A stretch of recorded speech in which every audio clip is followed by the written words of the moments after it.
Lindsay here again. Oh my gosh, part 3, I think 3. Yeah, of Ask a Crafter week 10. And I wanted to come back to Julie's question about how to make beads with polymer clay. This is the Tri-Bead Roller from Amico. And I really like it because you get uniform beads every time. I've had this for quite a few years. I got it at Joann's and I used a coupon. Oops, I just dropped a very important part of it. Oh, what happened to that? Look at that. Well, anyway, I better find that. It's not going to be very useful without that bit. Ah, here it is. So you get this little plastic piece in here, which is dog hair attached to it now because it's been rolling around my grimy floor. And what you do is you press a bit of clay into the little hole here. You want it to be flush. Fill up the whole thing. And then use like a pencil to pop it out. Then need a little bit more in there, I think. And that will give you the perfect amount to make your bead. So what I'm going to do, I'll just use the end of this brush to pop that out. And then what you have here are these two plastic pieces. And I can't set it on the table. I have my laptop in front of me that I'm reading questions from. And one of these pieces is a little plastic channel on it. So you line these up and you'll be able to roll them back and forth. That's why it's called the Tri-Bead Roller. It makes 3 sizes. Can you see that? A circle, an oval, and a diamond or bicone. And then you just put your clay that you've already measured with a little piece that comes with it in one of the channels. And then you put the top on, and you can actually make 3 beads at a time. When you get good at it, roll it a couple times, and then you end up with a perfect bead. But you want to poke a hole in it before you bake it, so you don't have to drill a hole later. But that's how I make my beads pretty much. With clay, you can twist a couple of colors together and make marble beads, or even some translucent clay and make some really almost earthy, stony beads. Oh, you can use your imagination. Oh lordy, but there you go, that's how I bake beads. Okay, I thought like I was kind of, my question on that was, my answer was lame before, so had to expound. Okay, KV Crafts writes, can you, is there an alternative for Aleene's Tack It Over and Over? And that's the glue we use to make our glue dots.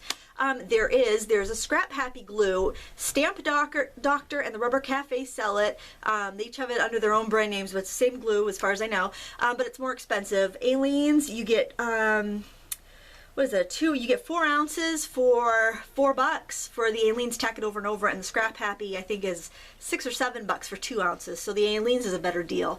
But you can use whatever you like. It's completely up to you. And Aleene's used to make a glue that was spray-on called Reposition It. It was for quilters, but I don't think they make that anymore.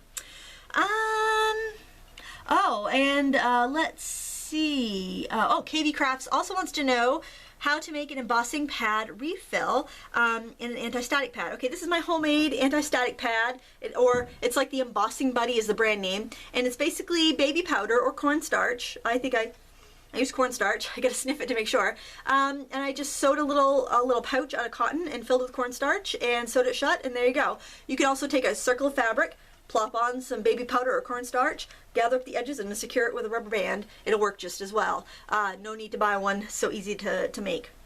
Embossing ink refill, I just use glycerin and maybe a couple drops of distilled water if it feels too thick, but generally just plain old glycerin from the health food store or the pharmacy works great for any sort of embossing.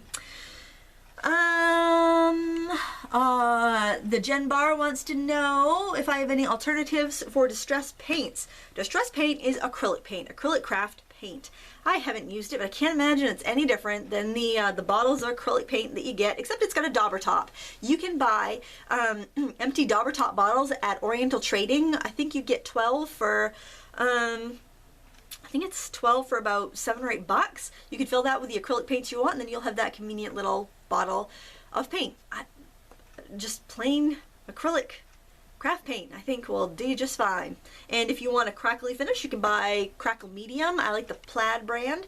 And you paint your whatever, one color, paint a coat of the Crackle Medium, and paint your other color on top, and it crackles better than the Crackle paint even that Tim Holtz makes. So yeah, just get some craft paint in the bottles for, you know, $1 a piece at the craft store or less, and you're in business. Let's see if there's any more that I haven't answered. We might be towards the end. You know what? I think we're at the end. I'm just doing a quick little peeky through.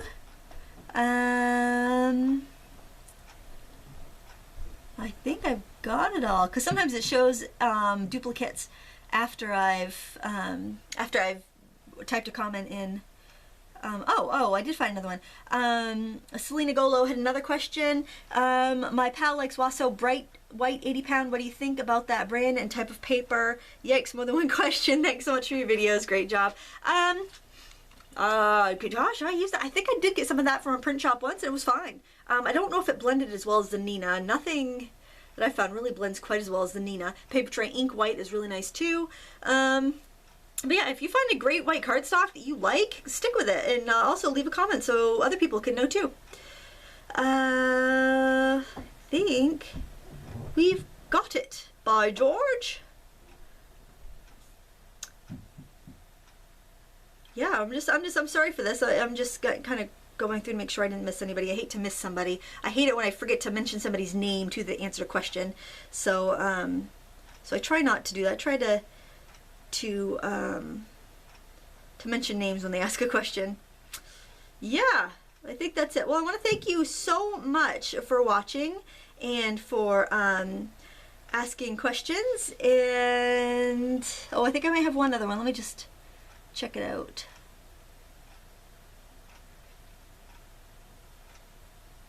Nope, that was it. That was just a comment. Yeah, oh boy, isn't this entertaining? And Debbie would like a tutorial on butterflies. Well, I will try to get that for you, Debbie.